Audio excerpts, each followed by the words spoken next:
Hello everyone, my name is Maricor Arlos. I'm an assistant professor in environmental engineering department here at University of Alberta.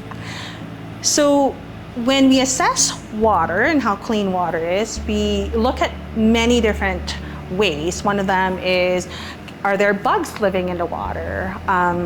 Are there types of fish that live in the water? So you can actually see, depending on the composition of different fish in the water, you can tell whether the water is clean or not. Some species, like rainbow trout, for instance, are very sensitive to pollution. So if you have places that are running low on rainbow trout, that means they're getting impacted.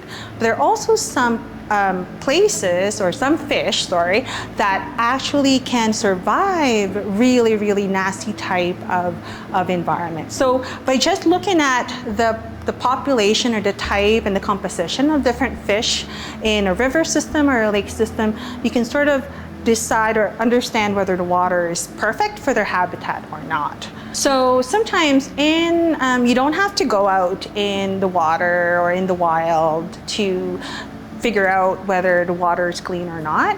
What you can do is you can take that water, take it to the lab, and expose representative fish species and see whether that water can allow them to live in that environment for a specific number of hours. So for instance, 96 hours, you want to count how many fish are dead before and after the exposure.